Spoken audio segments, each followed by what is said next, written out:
Britain was losing the skies. Every climb ended in smoke, every mission in silence. The Luftwaffe owned the clouds, and the Spitfire, Britain's pride, was being outclimbed, outgunned, and outnumbered. But one man, a quiet American engineer, built something no one believed could work. A secret invention so powerful it would rewrite the fate of the war. This is the story the history books forgot. The unauthorized experiment that saved Britain from invasion. Stay till the end, because what you're about to hear was almost erased from history. August 1940. Britain was seconds from collapse. German bombers filled the skies, and the people of London waited for the sirens.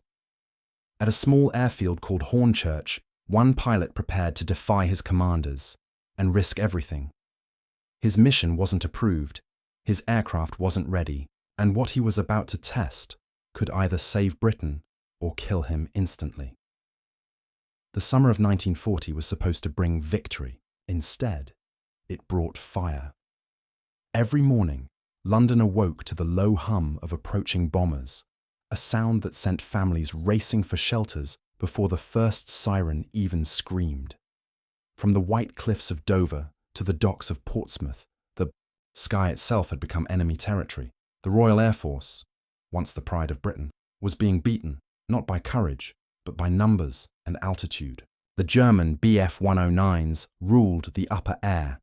They climbed faster, flew higher, and dove harder. Every time British pilots scrambled to meet them, they found themselves chasing shadows, climbing, gasping, and always too late.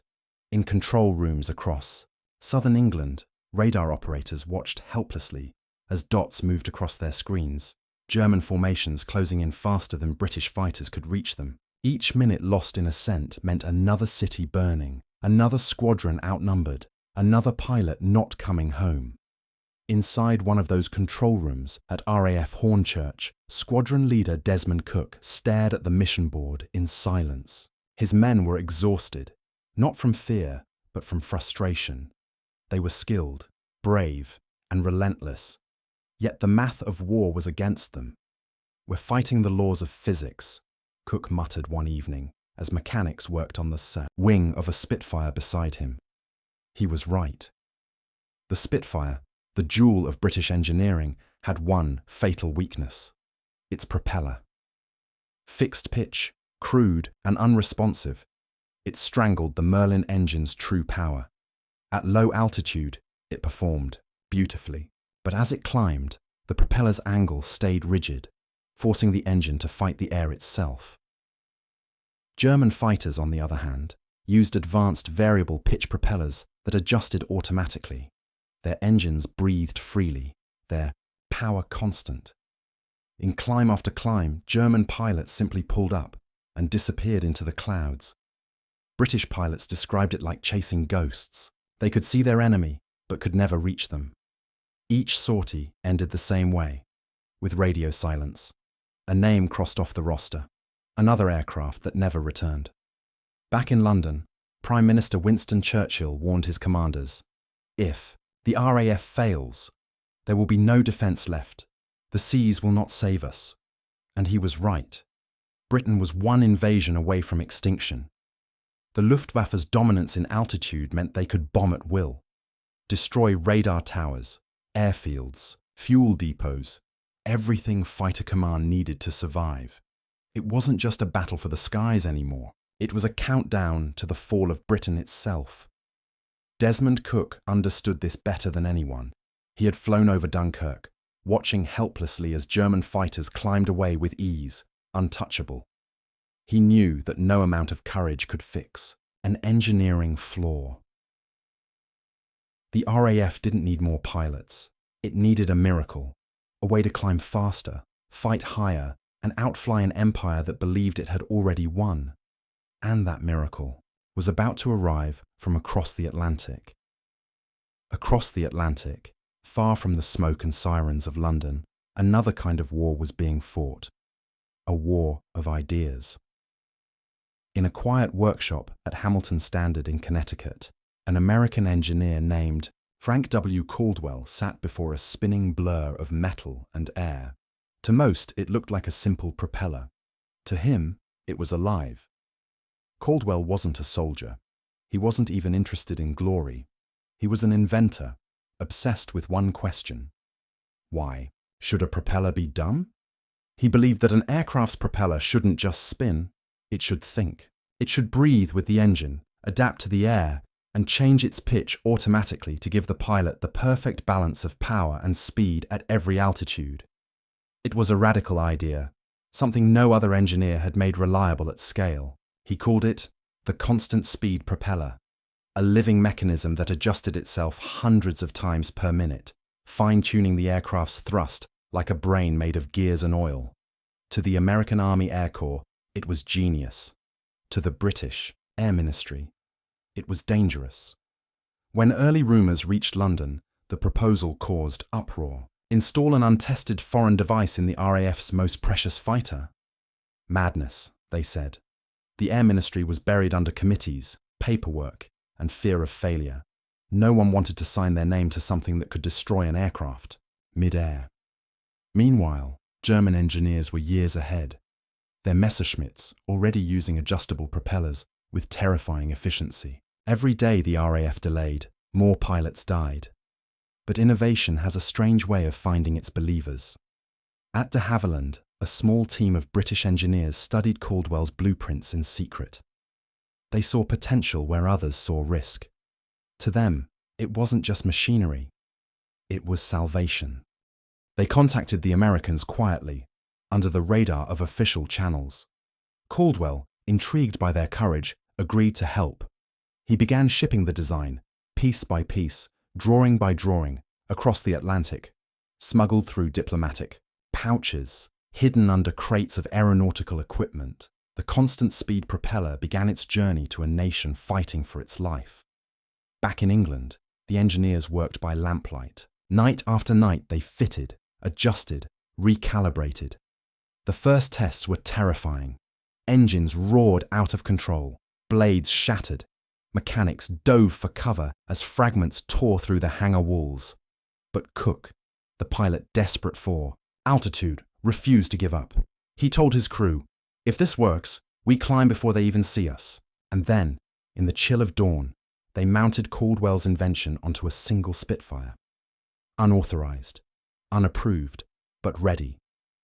As the engine turned over, the propeller came to life, adjusting, breathing, responding. For the first time, the aircraft didn't fight the air, it owned it. Britain didn't know it yet, but that moment, in a foggy hangar far from the front lines, was the beginning of the turning point in the Battle of Britain. By the summer of 1940, squadron leader Desmond Cook had stopped sleeping. The nightmare of Dunkirk haunted him, not because of the chaos on the beaches, but because of what he saw in the sky. The RAF had fought with everything it had, and still, it hadn't been enough.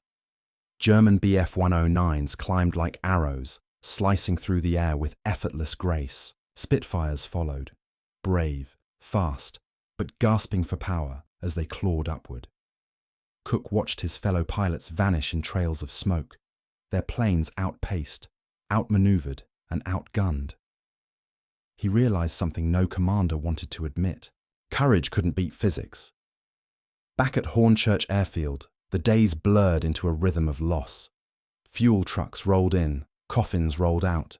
Every mission briefing began with fewer faces than the one before. Cook wasn't just a pilot anymore. He was a survivor and a man running out of faith.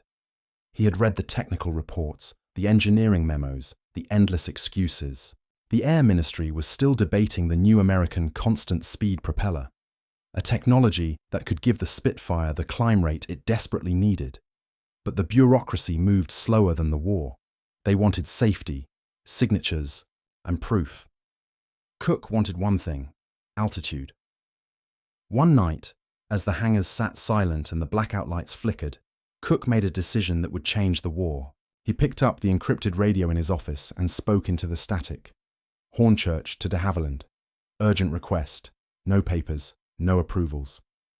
Pause. We're out of time. Send the propellers. The message was short, but clear enough for the engineers who received it. At de Havilland's secret works outside Hatfield, a handful of men gathered in a dim-lit room. They knew what Cook was asking, and what it meant. Unauthorized modification of frontline aircraft was a direct violation of orders. If caught, they'd all face court-martial. But silence hung heavy. Then, one engineer finally spoke. "If we wait for permission, there'll be no planes left to fit them on." Within 24 hours, a small convoy left Hatfield under the cover of night, trucks carrying wooden crates marked only as spare assemblies. Inside them lay Caldwell's invention, the constant speed propellers. When the trucks arrived at Hornchurch, Cook met them himself.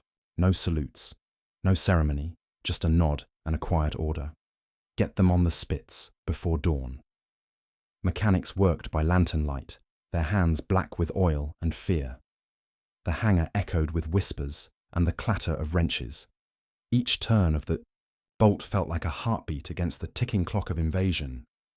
By sunrise, one aircraft stood ready, the first Spitfire fitted with the American propeller. Cook stared at it for a long moment. He knew this wasn't just an experiment. It was treason, or salvation. If it failed, the wreckage would bury his career, and perhaps his country. But if it worked, the skies over Britain might finally belong to the RAF again. He climbed into the cockpit, the morning mist swirling around the runway. The engine roared to life. For the first time in weeks, Cook allowed himself a faint smile. Let's see what she can really do. The orders were clear. No modifications, no experiments, no risks. But at Hornchurch Airfield, orders had already lost their meaning. That night, the base was cloaked in silence. Blackout curtains sealed every window. The only light came from the faint red glow of covered lanterns and the flicker of welding sparks, brief, like lightning inside the hangar. Mechanics worked in whispers. No one spoke above a murmur. They all knew what this was, not maintenance, not repair, but rebellion. Every sound echoed like a secret. The creak of a wrench, the hiss of fuel lines, the rhythmic tap of tools became a heartbeat beneath the night. And at the center of it all stood squadron leader Desmond Cook, coat draped over his shoulders, hands clasped behind his back, eyes fixed on the shining metal curve of a propeller that didn't belong there. Each bolt tightened was an act of treason, but also an act of hope. They were turning their Spitfires into something the enemy didn't expect. No one outside that hangar knew what was happening. Not the Air Ministry, not the RAF command, not even the pilots in the barracks, asleep, unaware that by morning their planes would no longer be the same. Cook moved from one aircraft to another, checking progress, saying little. He didn't have to. The mechanics understood the stakes. "If this goes wrong," one whispered, "we're all finished." "If we do nothing," another replied, tightening a bolt, "so is Britain." Outside, the wind carried the distant thunder of bombs falling over London, the reminder of what waited if they failed. Each explosion made the men work faster. In one corner, an engineer carefully fitted the final gear assembly, the constant speed propeller designed by Frank Caldwell. A delicate balance of pistons, oil pressure, and timing gears. A mechanism so precise that even a single mistake could tear the aircraft apart mid-air. At 3 a.m., the last Spitfire was ready. 10 aircraft, each one fitted with forbidden technology. 10 chances at survival. Cook gave a slow nod. Lock the hangar doors. No one sees them till dawn. He looked at the planes gleaming under dim light, machines that were never meant to exist. Unauthorized, unrecorded, but alive. For a brief moment, he felt the weight of what they'd done. If the test failed, it would mean court-martial, disgrace, and ruin. But if it worked, the balance of the war could tilt overnight. A cold wind swept through the open hangar. The blackout sirens wailed in the distance. Somewhere beyond the horizon, German bombers were already on their way. Cook turned to his flight chief. "Get some rest. Tomorrow, we see if we can climb faster than death." As the hangar doors slid shut, the red lights dimmed, leaving only darkness, and inside it, 10 silent Spitfires, waiting for dawn. History would remember the Battle of Britain as a turning point. But few would ever know it truly began here, in the quiet hours of one forbidden night. Dawn broke over Hornchurch in pale, grey silence. The air smelled of fuel and fear. Inside the hangar, the unauthorized Spitfire sat waiting, polished metal catching the first hints of light like a blade being drawn. Desmond Cook climbed into the cockpit, his breath visible in the cold air. No crowd, no ceremony, just a few engineers standing back, silent, watching a man about to gamble his life on a machine that wasn't supposed to exist. The canopy locked with a sharp click. Cook's gloved hands rested on the throttle, trembling slightly. He whispered to himself, "For everyone who never made it back." Then, with one push, the Merlin engine roared to life. The ground shook. The propeller blurred into motion. The new constant speed blades slicing the air with a rhythm that sounded different, alive. Mechanics covered their ears as the Spitfire rolled forward, its wheels bouncing over the rough runway. Cook pulled back gently on the stick, and the aircraft lifted into the sky, smooth, steady, powerful. For the first time in months, the climb didn't feel like a struggle. The Spitfire rose as if it wanted to fly. 1,000 feet, 10,000, 15,000. The altimeter needles spun like madness, faster than anyone had ever seen. Cook's voice came over the radio, strained with disbelief. "She's still climbing. Repeat, still climbing." Down below, engineers and ground crew crowded outside the hangar, shielding their eyes from the morning glare. No one spoke. They just watched the silver speck spiral higher and higher, straight into the clouds. 1,000 feet, 25,000. The air grew, thin, the temperature dropping sharply. Frost formed on the cockpit glass, but the engine never faltered. The new propeller adjusted seamlessly, feeding the Merlin just the power it needed. At 30,000 feet, Cook began to laugh, a wild, disbelieving sound echoing through his mask. He pushed higher. 35,000, 37,000, 39,000 feet. Then, silence. The Spitfire leveled out, suspended above a world of white. Below him, the English Channel shimmered like glass. Above him, endless blue. He had done it. He had climbed beyond the reach of the Luftwaffe, beyond fear, beyond the limits of the machine. For the first time, Britain had a fighter that could meet the enemy on equal ground, or higher. Cook took a slow breath and keyed the radio. "Tell de Havilland, it works." Cheers erupted in the hangar below. Men who hadn't smiled in weeks threw their caps into the air. They had no medals, no headlines, but they had just changed the course of the war. When Cook landed, the mechanics rushed to the plane, touching the new propeller like it was something sacred. The Spitfire hissed, cooling in the morning sun, alive, victorious. And as Cook stepped down from the cockpit, he looked east, toward the front, and whispered, "Now, we fight them on our terms." That day, a new chapter began in the Battle of Britain, born not in orders or strategy, but in the courage of one pilot, and the forbidden machine that finally gave hope wings. Cook's voice crackled through the radio, hoarse, disbelieving, triumphant. "Headquarters, we can finally fight them." For a long second, there was only static. Then, somewhere deep inside Fighter Command, cheers erupted. After months of despair, Britain had found its miracle. That single test flight changed everything. The stopwatch told the story, a climb to 20,000 feet. 4 minutes faster than before. 4 minutes. The difference between intercepting a bomber and watching it destroy a city. 4 minutes. Between life and death for thousands below. Engineers didn't sleep. Mechanics worked through nights under blackout, sparks dancing across hangar floors as every squadron rushed to copy Cook's modification. Within weeks, every Spitfire in Britain bore the new constant-speed propeller, the machine no one had dared to trust. Then came the storm. The Battle of Britain began. The Luftwaffe roared across the Channel, confident and cruel, expecting the same easy victories they had in France. But this time, something was different. Their altimeters spun higher, hunting for the Spitfires. They used to outclimb, and then they saw them. Above, British fighters now owned the sky. They dived from the sun with speed and precision the Germans couldn't match. The hunters had become the hunted. Pilots who once fought for survival now fought for dominance. Dogfights that used to end in smoke and silence now ended in German wreckage falling into the Channel. From a single forbidden experiment, Britain found its wings again. And high above the clouds, squadron leader Desmond Cook whispered to himself, "We're not running anymore."